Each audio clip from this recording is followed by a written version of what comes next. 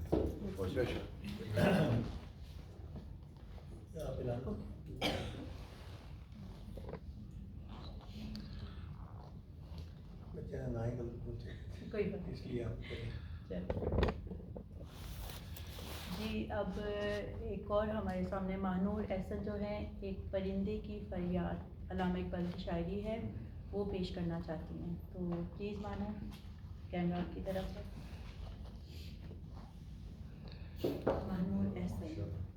پرندے کی فریاد. آواز. آتا ہے یاد مجھ کو گزرا ہوا زمانہ، وہ باغ کی بہاریں وہ سب کا چہچہانا. آزادیاں کہاں ہیں وہ اپنی گھونسلے کی، اپنی خوشی سے آنا اپنی خوشی سے جانا. لگتی ہے چوٹ دل پر آتا ہے یاد جس دم، شبنم کے آنسو پر کلیوں کا مسکرانا. وہ پیاری پیاری صورت وہ کامنے سی مورت، آباد جس کے دم سے تھا میرا آشیانہ. آتی نئی صدائیں اس کی میری نفس میں، ہوتی میری رہائی اے کاش میرے بس میں. کیا بد نصیب ہوں میں گھر کو ترس رہا ہوں، ساتھی تو ہے وطن میں قید میں پڑا ہوں.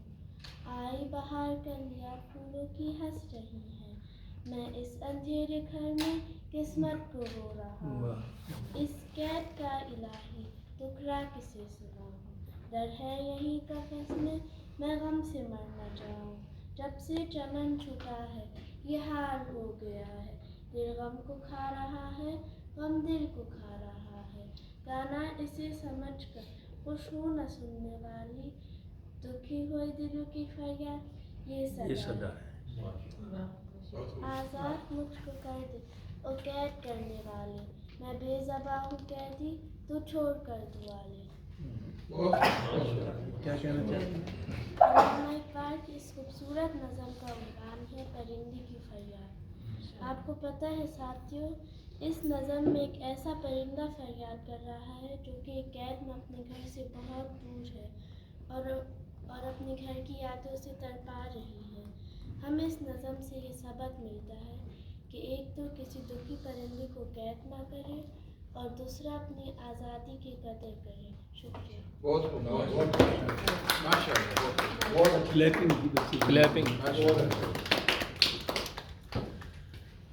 اچھا اس میں 5 منٹ کے لیے 2 منٹ کے لیے کوئی بات کر لیں پھر خورشید صاحب کی طرف چل رہی. میں ایک چیز پوچھوں گا صرف قید کو لے کے کہ اس میں تو ایک جانور کی مطلب قید کی بات کر دی، لیکن ہم انسان ہیں، ہمیں یہ دیکھنا چاہیے کہ ہم نے کسی اور کو تو ابھی قید نہیں رکھا ہوا. یہ مجھے لگتا ہے کہ انسان نے بھی دوسرے انسان کو ایک طرح سے قیدی بنایا. تو ہمیں چاہے اس کا کیا پنجرا ہمیں دکھ نہیں رہا ہے، لیکن ہمیں یہ بہت آج کے زمانے میں بہت غور کرنے کی ضرورت ہے کہ ہمیں ہے تو ہم انسان کہنے کو آزاد ہے، لیکن مجھے لگتا ہے ہم آزاد نہیں ہیں، ہم بہت ساری چیزوں میں ہمیں قیدی. بہت بہت اچھی بات کی آپ نے. تو اب ہمارے ساتھ آج موجود ہیں محترم خورشید علی صاحب. میں خورشید علی صاحب کا پہلے تعارف کروا چکا ہوں اور ان کی متعدد کتابیں شائع ہو چکی ہیں جو زیادہ تر کہانیوں کی کتابیں ہیں اور اسی طرح کچھ موٹیویشنل بکس بھی ہیں ان کی. تاہم ان کا سب سے بڑا جرمنی کی تاریخ میں جیسا کہ میں نے عرض کیا یہ کارنامہ ہے کہ انہوں نے پہلی جرمن اردو ڈکشنری لکھی. اور میں بصد احترام خورشید علی صاحب سے گزارش کروں گا کہ وہ آج کی کہانی یا مضمون جو بھی چاہیں پیش کریں. محترم خورشید علی. شکریہ. آج کی کہانی کا عنوان ہے خدا سے طلب جوڑ لی. تانسین اپنے زمانے کا ایک بہت بڑا موسیقار گزرا ہے. وہ حقیقی معنوں میں ایک عظیم فنکار تھا، اور بعض لوگ تو یہاں سے کہتے ہیں کہ کسی ایسا موسیقار پھر دنیا میں کوئی پیدا ہی نہیں ہوا. تانسین اکبر بادشاہ درباری تھا. اکبر اکثر اس کی موسیقی سے محظوظ ہوا کرتا تھا، خاص طور پر جب اکبر کو مشکل فیصلے کرنے ہوتے. تو اس دوران وہ تانسین کے راگ سنتا ہے۔ ایک روز اکبر اس کی موسیقی سن کر بہت گہرائی میں کھو گیا اور تانسین سے پوچھا کہ اس نے یہ کمال کہاں سے حاصل کیا۔ تانسین نے بڑے ادب سے اپنے استاد کا نام لیا، محترم جناب راگ ملہار حضرت اعلیٰ۔ اکبر نے کہا کہ انہیں کبھی دربار میں بلاؤ۔ تانسین نے کہا حضور اس نے خود کو دنیا سے علیحدہ کر لیا ہے، وہ نہ کسی تعلق رکھتا ہے، نہ ملنا پسند کرتا ہے، نہ اسے کوئی دنیاوی خواہش ہے۔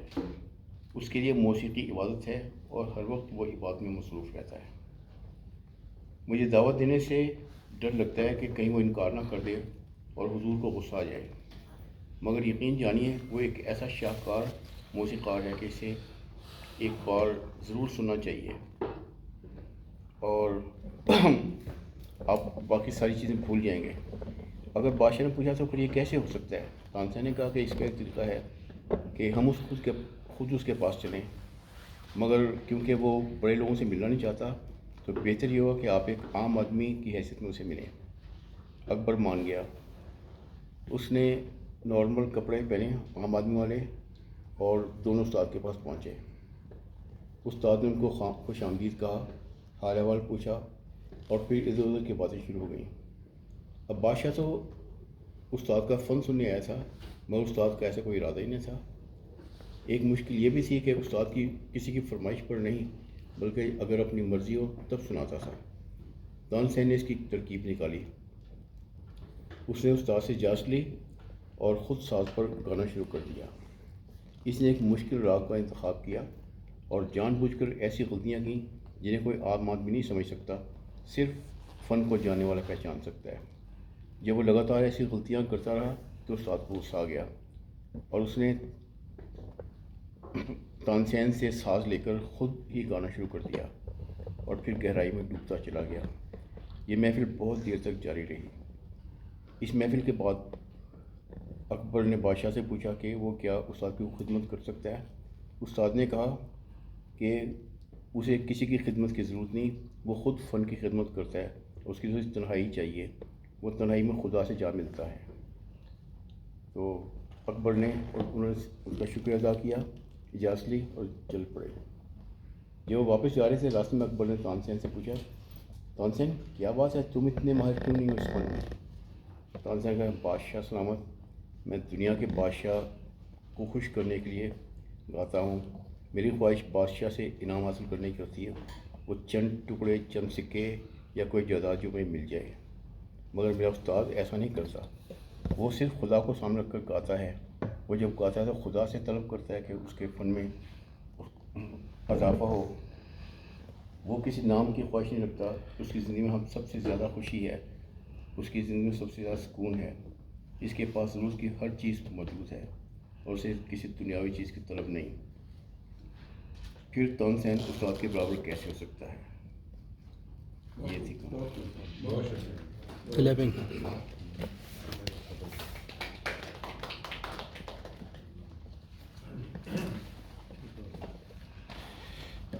کوئی بات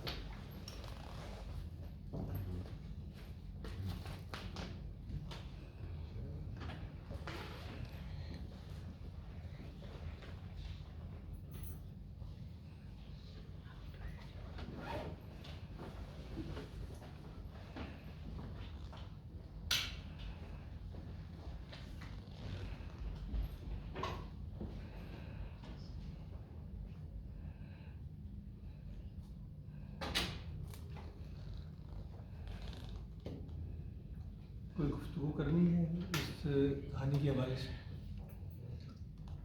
ایک چھوٹا سا سبق ہے اس کہانی میں کہ جی جی، آپ نے جو کچھ بھی محنت کرنی ہے، کچھ اس کا جو ثمر ہے یا اس کا جو ریوارڈ ہے آپ کو انسانوں سے نہیں مل سکتا، آپ کو خدا تعالیٰ سے پانا چاہیے۔ اور یہی اس میں انہوں نے بیان کیا ہے کہ وہ جو راگ تھا اور جو پڑھتا تھا وہ اس کو چاہت نہیں تھی کہ وہ بادشاہ جو ہے ان کو کچھ دے، اور اس لیے وہ ان سے زیادہ اچھا اس کی مطلب صلاحیت تھی۔ یہ مطلب صحیح سمجھو؟ جی بالکل صحیح۔ اس کہانی میں جو مجھے چیز سمجھ آئی وہ یہ سمجھ آئی ہے کہ انسان جو جی رہا ہوتا ہے تو اس کا مقصد کیا ہے، اس کو اپنی ریوارڈ کہاں سے حاصل کرنا ہے، اس کو انعام کہاں سے حاصل کرنا ہے، وہ اس کا صلہ کہاں سے چلتا ہے۔ اگر وہ دنیاوی صلہ چاہتا ہے تو وہ دنیا سے جڑے گا، اور وہ اگر اس کا صلہ اگر اللہ سے چاہتا ہے تو وہ اللہ کی طرف رجوع کرے گا. یہ اس کے کہانی کا مقصد ہے.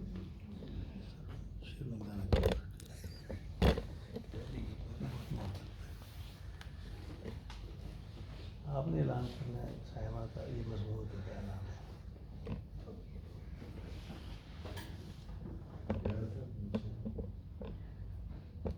جی اب ہم دعوت دیتے ہیں سائمہ کمل صاحبہ کو، جو آج کا ٹاپک ان کا ہے اردو ادب کیا ہے، اس کے بارے میں بات کریں گے. سائمہ کمل.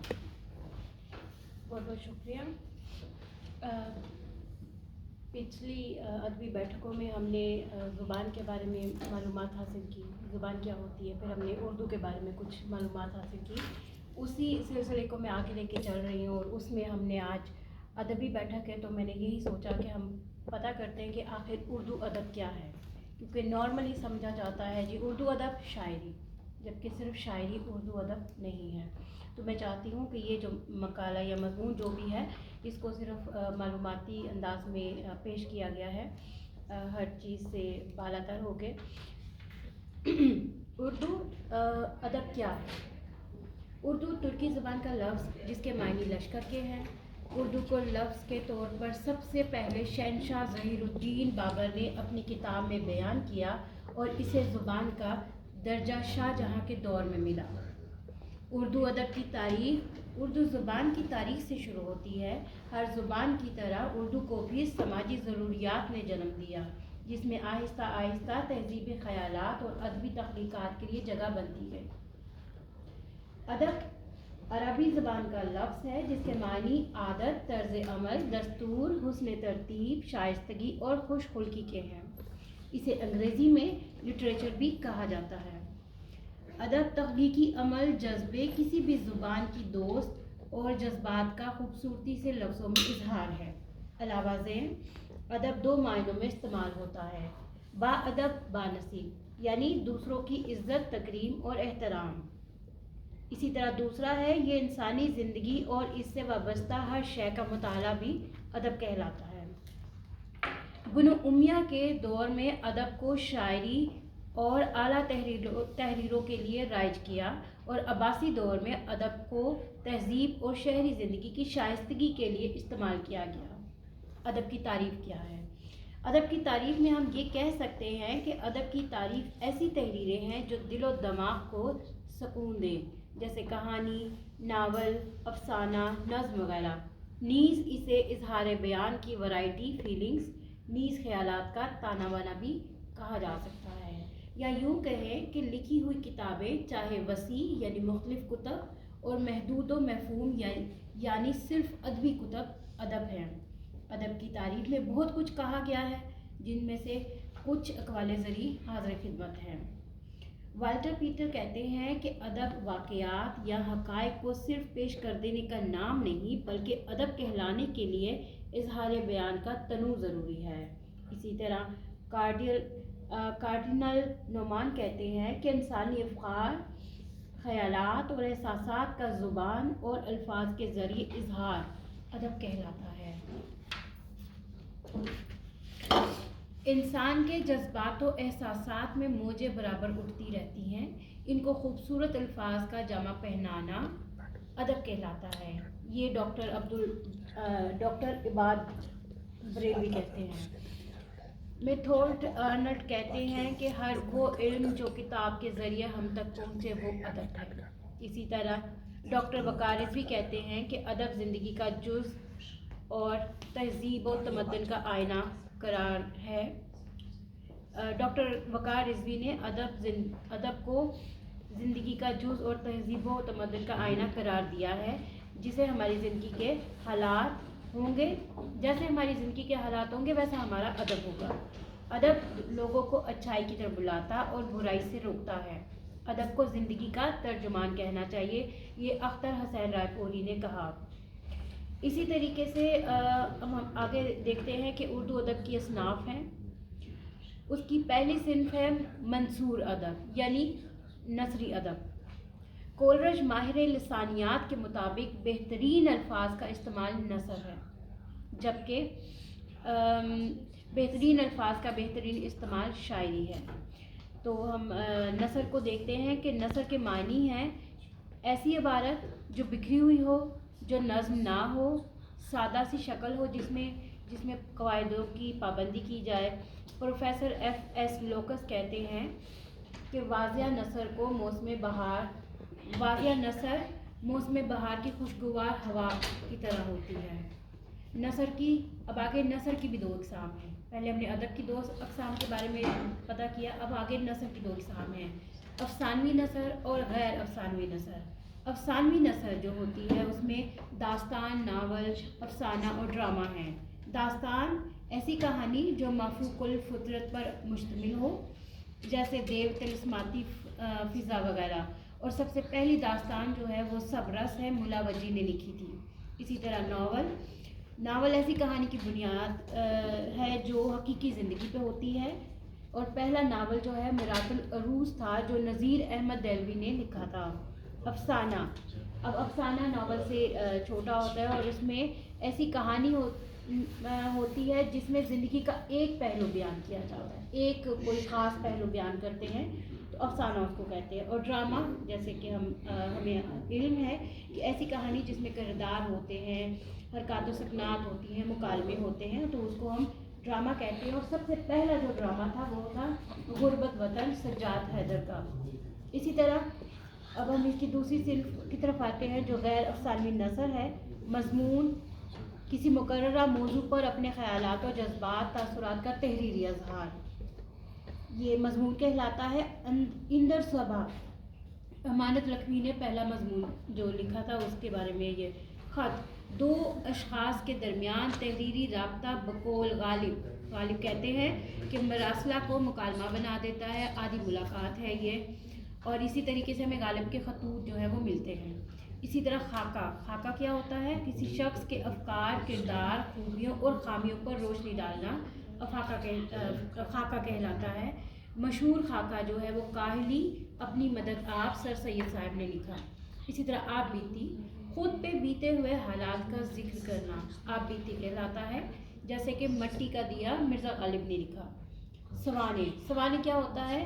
کسی نامور شخص کی زندگی کے محاسن اور مصائب دونوں کو بیان کرنا. یادگار غالب جو ہے وہ سوانے ہیں جو حالی نے لکھا.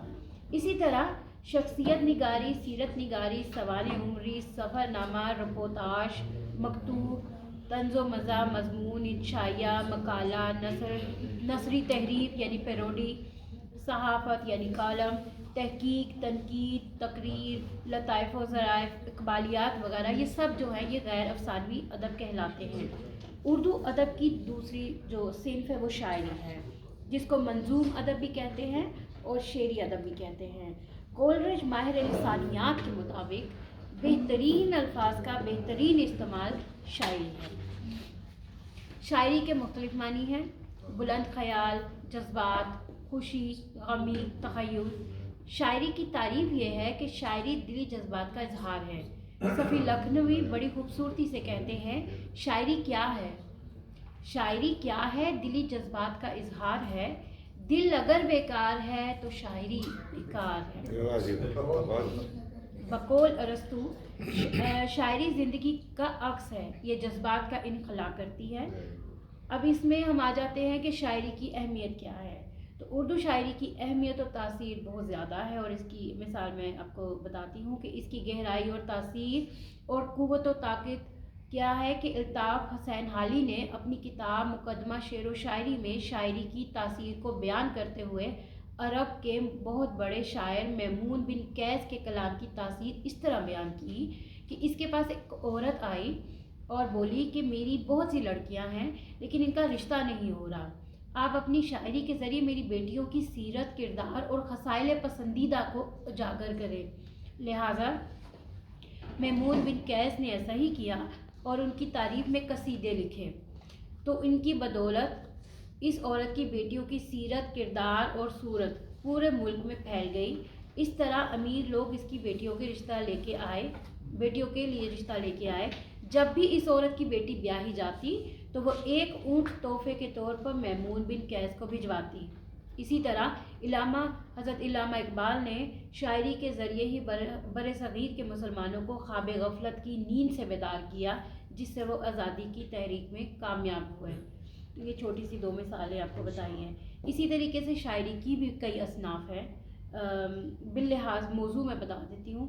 حمد، نعت، منقبت، مناجات، غزل، قصیدہ، مرثیہ، شعر عاشوق، وثوقت، گیت، ریختی، ہجو، تحریف یعنی پیروڈی، تضمین، گیت، کافی، ریختی، فخریہ، صحرا اور رخصتی ہیں۔ اور باللحاظ حیت جو ہے وہ مثنوی، رباعی، قطع، مصمت، ترکیب بند، ترجیع بند، مخمس، مسدس، مستزاد نظم، پابند نظم، آرہ نظم، آزاد نظم، نثری نظم، سائنٹ، ترائیلے، ہائیکو، دوہا، بارہ ماسہ، ماہیہ، نغمانہ اور گوری وغیرہ ہیں۔ اس کی جو اصناف کی اگر تفصیل اگر آپ چاہیں گے تو میں اگلی دفعہ لے آؤں گی یا کچھ تھوڑا سا بتا دوں گی، کیونکہ ایک بہت لمبا موضوع ہے جو اس وقت کم وقت میں ہم اس کے اوپر زیادہ بات نہیں کر سکتے۔ بہرحال اردو ادب کے بارے میں ہم نے بتانا تھا کہ اردو ادب میں صرف شاعری یا غزل ہی نہیں ہے، یہ بہت وسیع ایک علم ہے۔ جی بہت بہت شکریہ۔